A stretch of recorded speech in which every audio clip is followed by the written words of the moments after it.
Welcome to the Empowered to Connect podcast, where we come together to discuss a healing-centered approach to engagement and well-being for ourselves, our families, and our communities. I'm JD Wilson, and I am your host. And today on the show, we've got Matt and Laurel Smith, who are Cultivate Connection facilitators. Matt also is the clinical director at Memphis Family Connection Center. And so he is here with one of ETC's 3 programs. And so they're going to talk with us about one of our connecting practices that we found to be very foundational, which is being curious. And so we'll talk all about that. Becca McKay's with us as well. It just a really, really great episode. If you are listening to this as it loads or as it comes live, it is summer of 2023. We are in most places around the U.S. and I would think globally, we are ending the spring semester of school, heading into summer break. And so for us, we are a lot of us getting ready and kind of getting our plans and our structure together for the summer to be able to be present with our kids and all that. And so today's episode, talking about being curious, is we believe foundational and can save so much stress and prevent a lot of rupture in relationship by not assuming. So we'll talk about all those things today with Matt and Laurel. You're going to love them. Laurel's a teacher, Matt's a psychologist. And so there's a wide range of experience between the two of them. And so they'll share some of their story, how they got connected to ETC, as well as some really practical tips and kind of a framework for us to understand why being curious is so important. So without any further ado, here they are, Matt and Laurel Smith. So we're here with Matt and Laurel Smith and Becca McKay. And so as we talked about in the introduction today, we're going to talk with them about one of our connecting practices and just get to know them a little bit. Our obvious disclaimer before we start would be that none of these connecting practices they don't contain magic or any kind of voodoo or secret special sauce that cures your kids of dysregulation and just makes your relationship happy and great all the time. We do believe that it is the road to a safe and trusting and secure relationship. But we'll say that at the beginning today, what we're going to share today, we believe to be very, very helpful, practical information.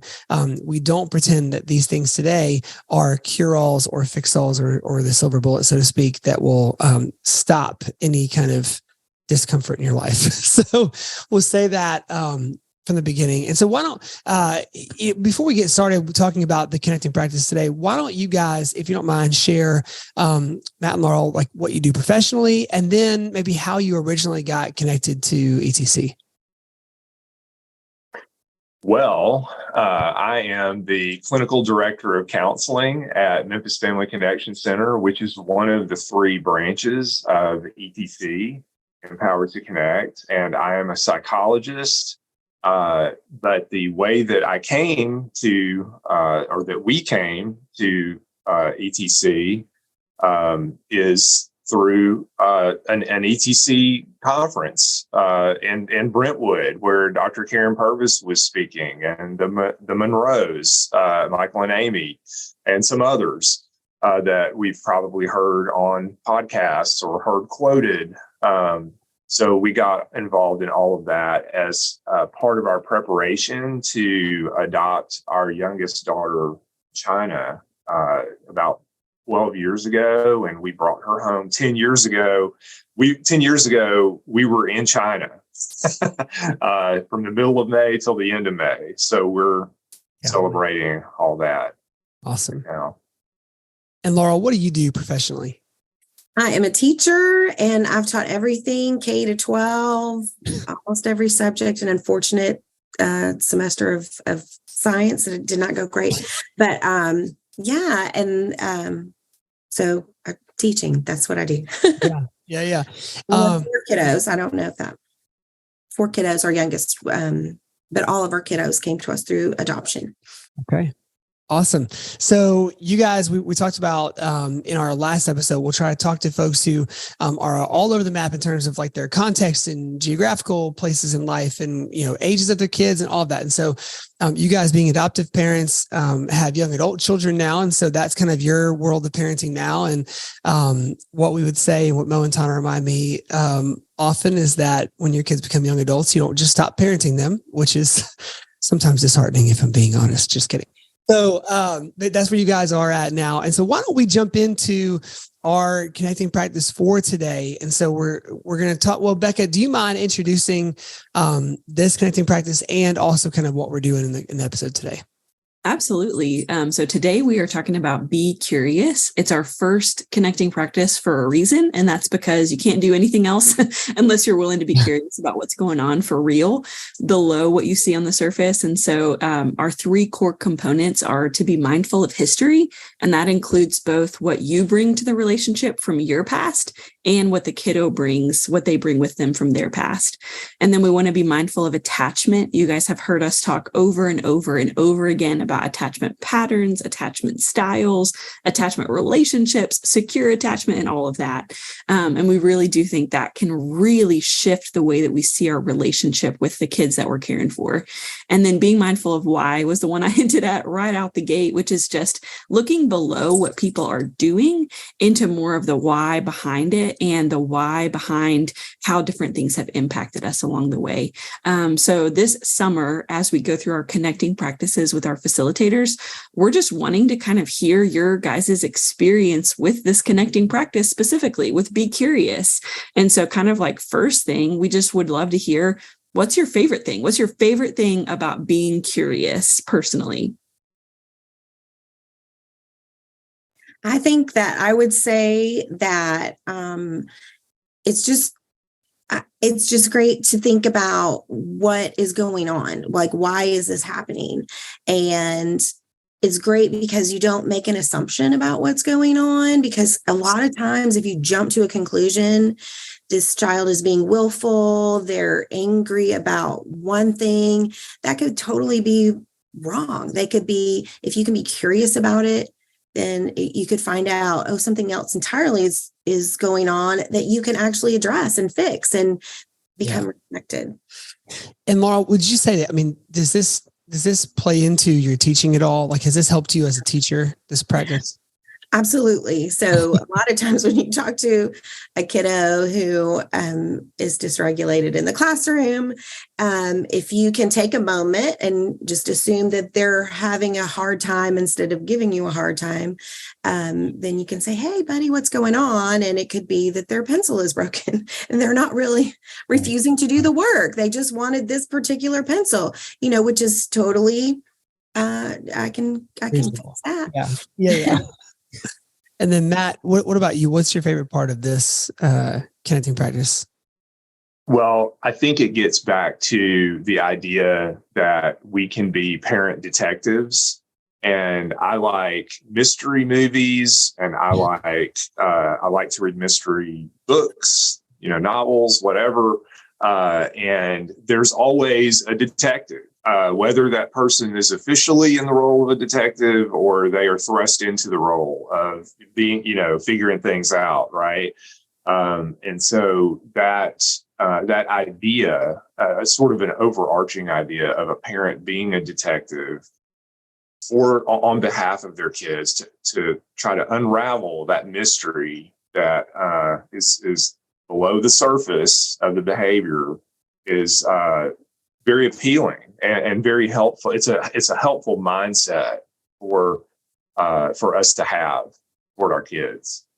And do you feel, same question as I gave to Laurel, in your clinical practice, like as a counselor, as a therapist, I guess to some extent, Matt, this is kind of your entire job, isn't it?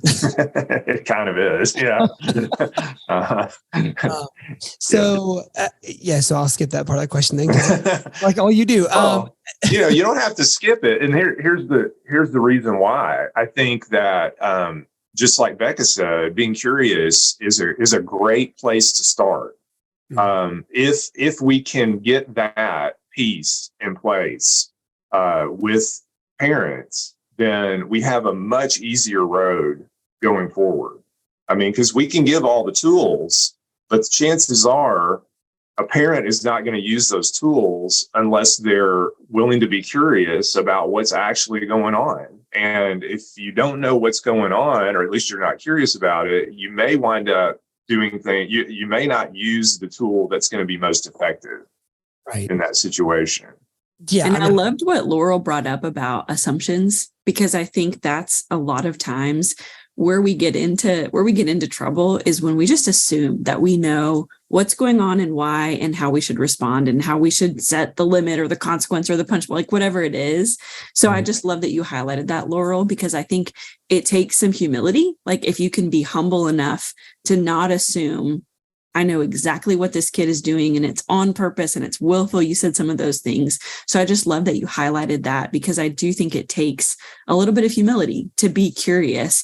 And I mean, especially you guys have both been in your jobs for like a long, long time. And so you're having to continually, I know, Laurel, like with you switching roles from high school kids to little kids, you were still being curious, but it looked a little different. I'm guessing it looked a little different with those littles. So you're having to constantly be humble and adjust, which can be really hard to do. So I'm just impressed with like both of y'all's ability to do that throughout different settings with different ages and different contexts, sometimes for yourself. And then like Matt, sometimes helping other parents be curious about their kids through your work.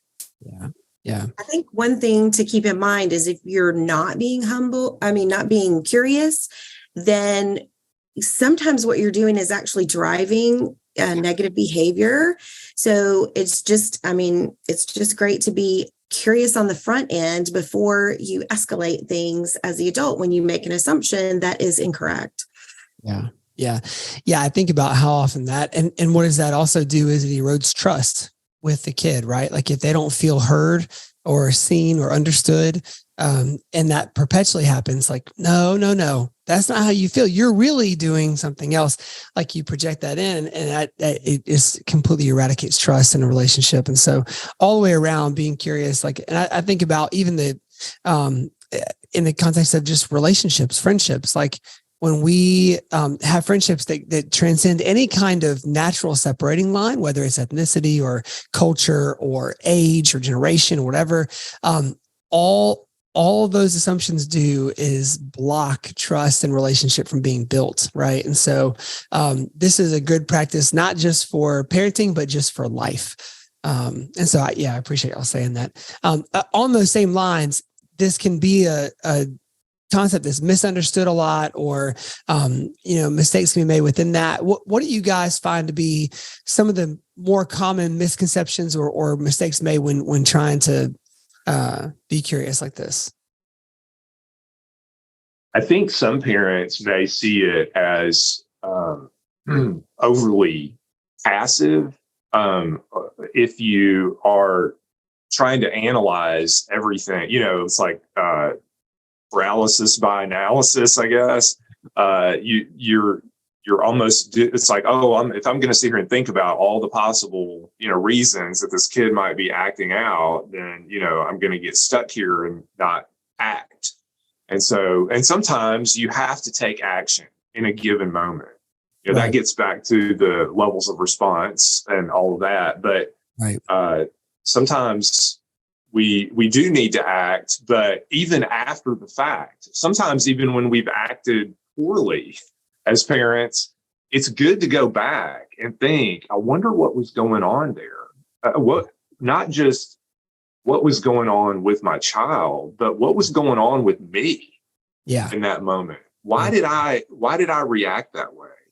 And I know that Laurel and I over the years have had, it's great to have a partner because we can call each other out, or we can start a conversation after something has happened that we're not sure about, or where we feel like one or both of us got dysregulated,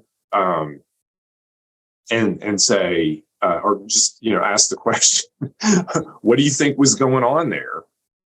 Without feeling, most of the time, I would say, without feeling judged. Right. Although if we're dysregulated, we may feel that way. So we have to have that conversation after, we're calm.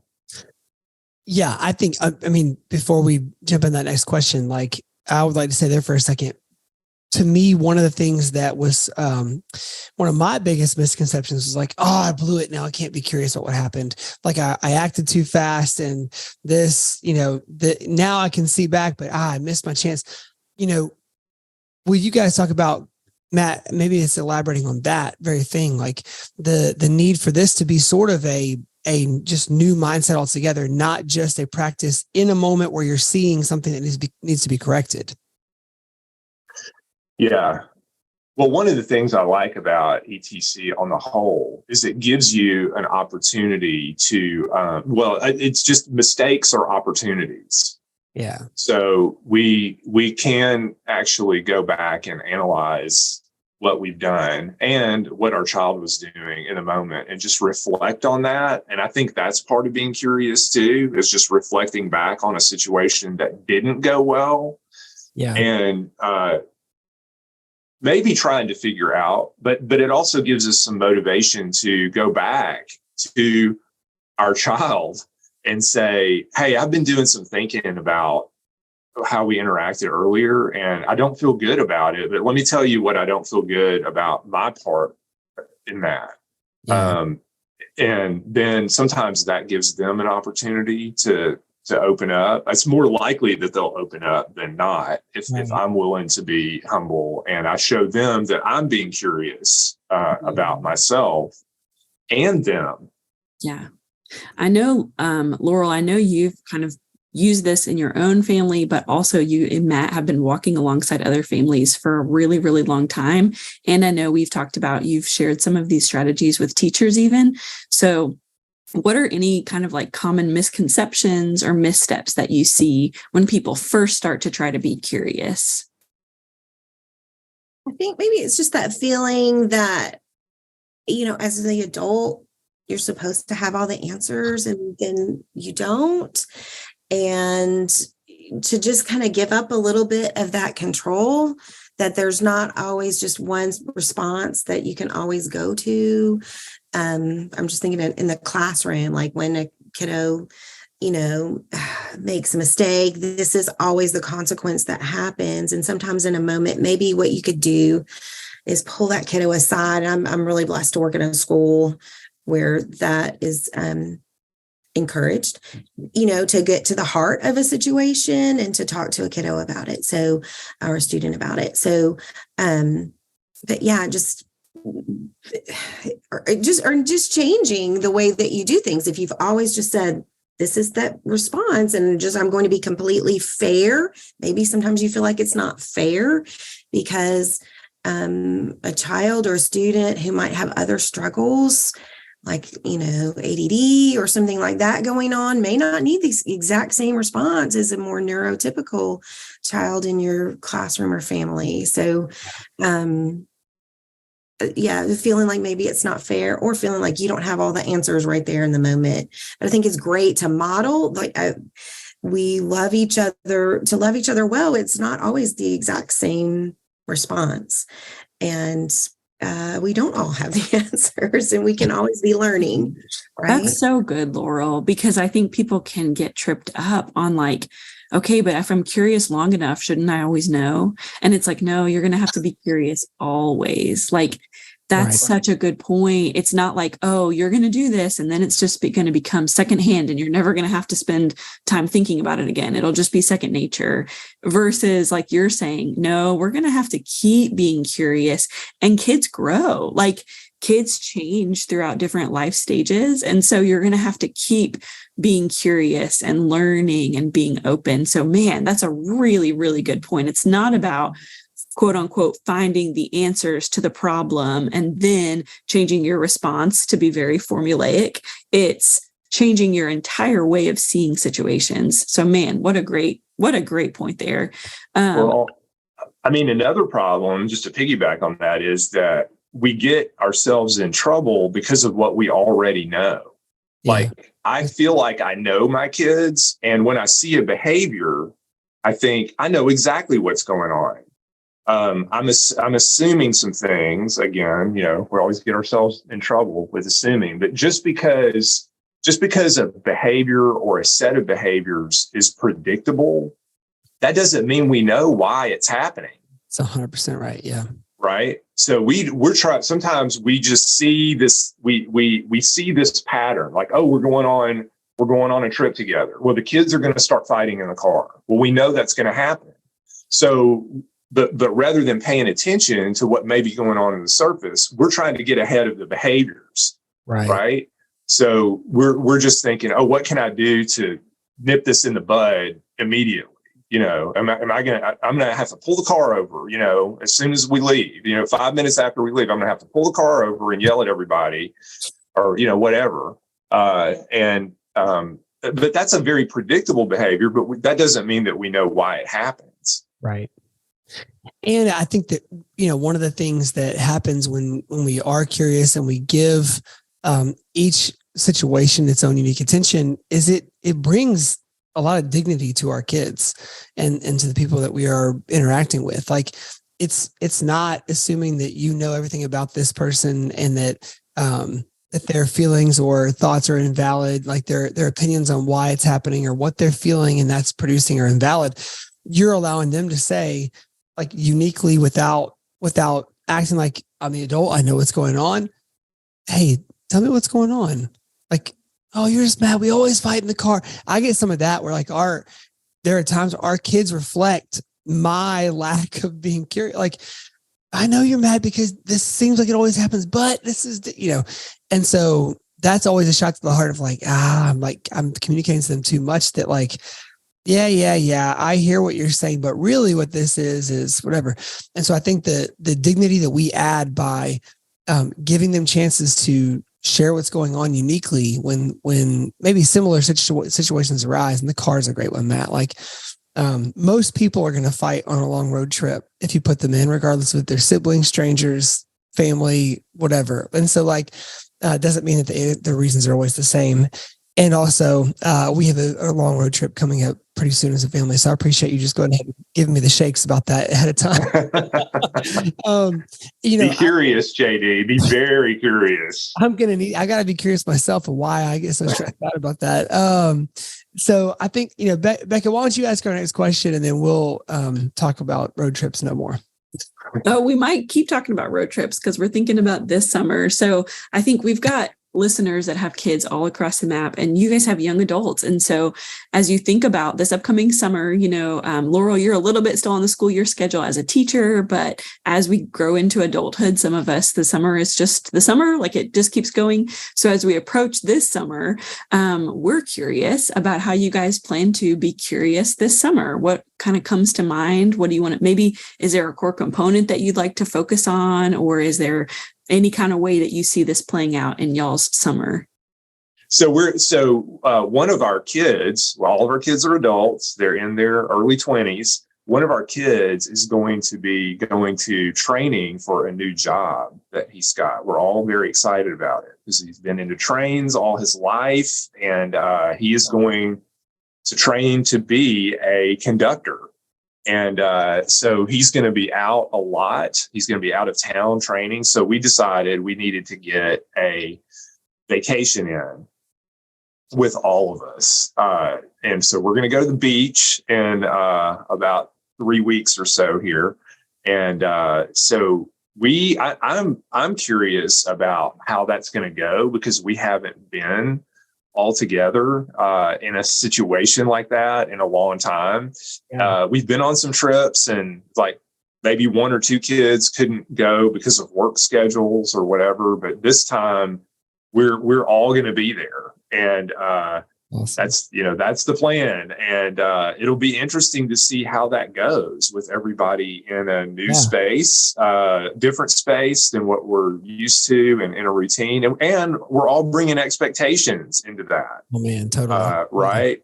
Like as parents, we're probably thinking, well, this may be the last time we get to do a vacation together in a really long time because they're all adults and they're going to start to spread out and they're going to have their responsibilities and we're not going to be able to get time off at the same time.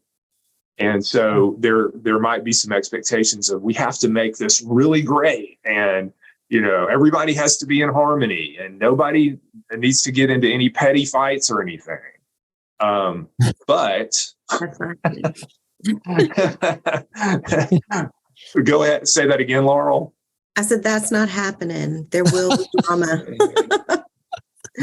There will be drama because we've never had a vacation where there wasn't something, right? And that's true of, my guess is, all families. Yes.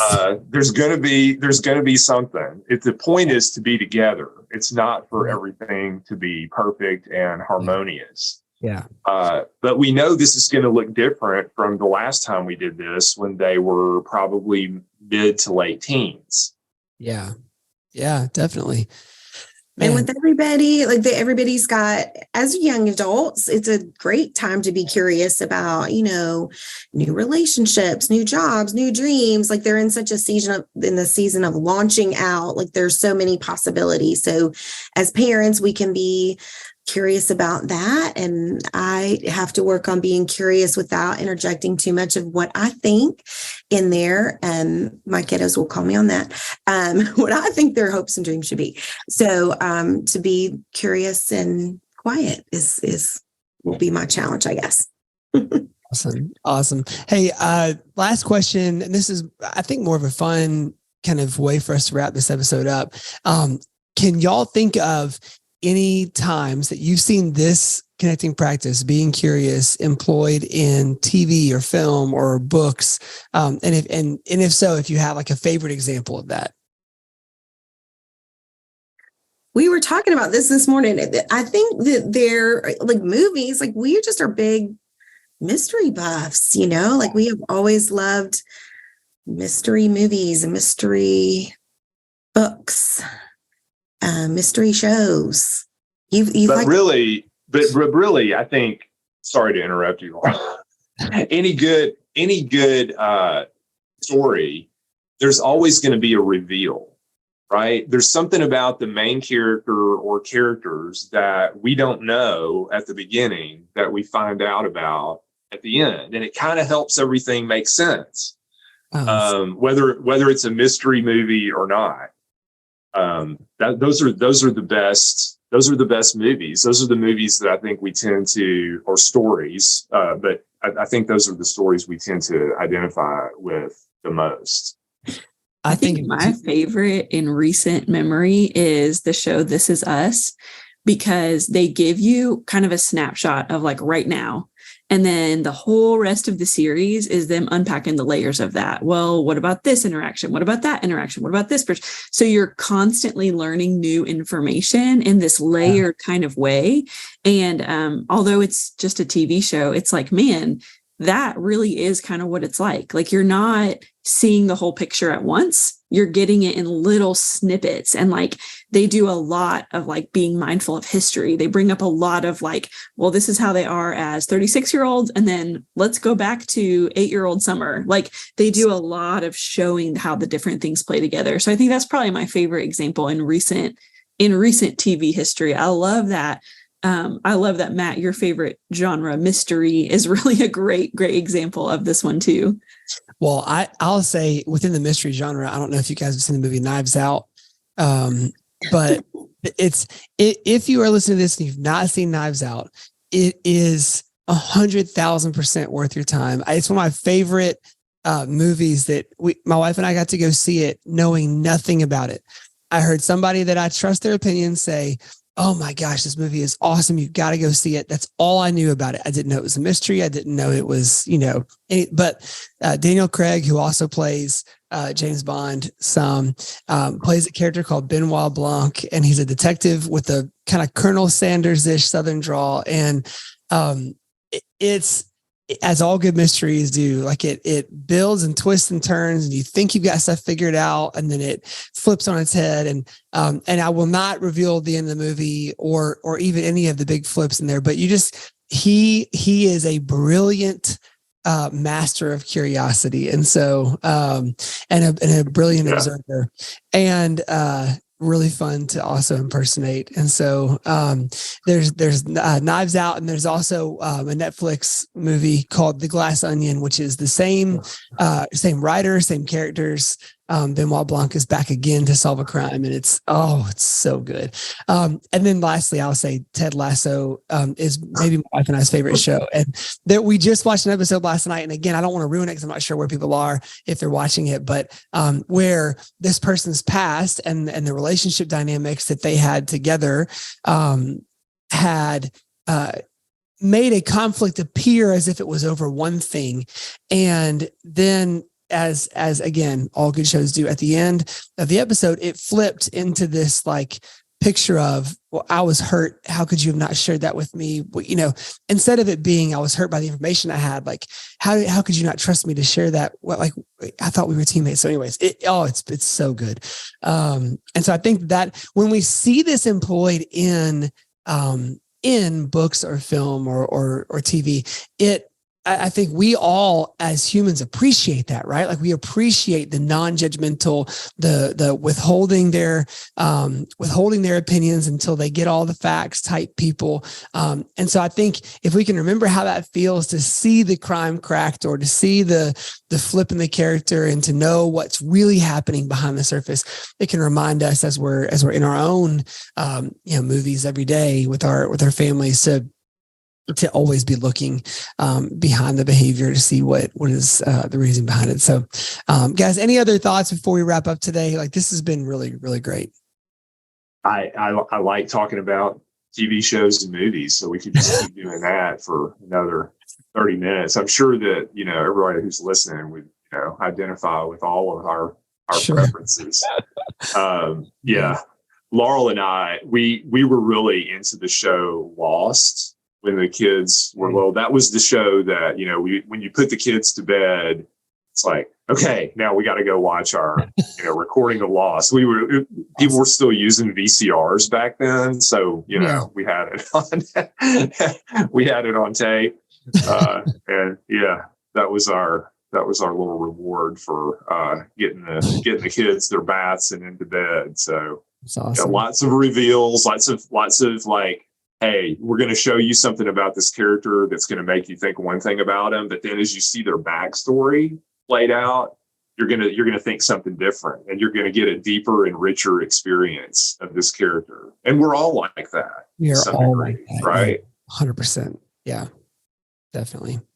All right. Well, go watch Mysteries and Lost and This Is Us and Ted Lasso. That's your homework now as a parent. We're curious. Guys, thank y'all so much. And we will talk to you soon. Well, again, a huge thank you to Matt and Laurel, and we're just grateful for them being on. Thank you for Becca coming on. And so 2 announcements as we end. Number 1, this will be happening all summer. So we'll be walking through our connecting practices all summer with various facilitators who are across the globe. So everywhere from California to Zimbabwe to Memphis to Seattle to everywhere in between. We'll be talking to folks who are on the ground in real time in different seasons of parenting in different geographical contexts, talking about these connecting practices and how they help to be able to give a framework for us to parent our kids in a more connected, attachment, rich, connection-based way. And so if you did not last week see our Connecting Practices Handbook, here it is, live and in person. It is available on our website to purchase. You can get an ebook download or get the physical copy sent out to you. And so please make sure you do that. In terms of just having a condensed guide there for you as a reference, it is so helpful.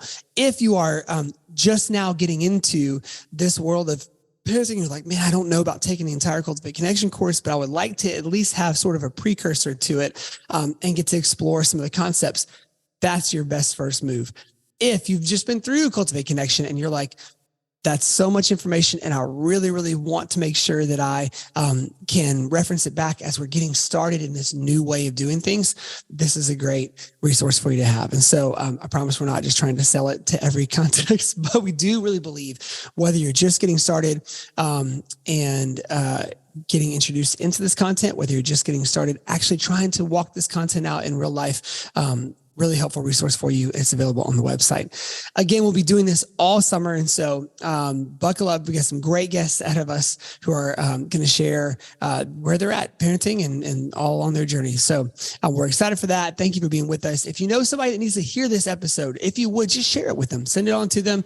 We're always always looking for more people to be able to connect to and help them along their parenting, caregiving journey. And so with that said, for Kyle Wright, who edits and engineers all of our audio, for Tad Jewett, the creator of the music behind the Empowered to Connect podcast, I'm JD Wilson, and we will see you next week on the Empowered to Connect podcast.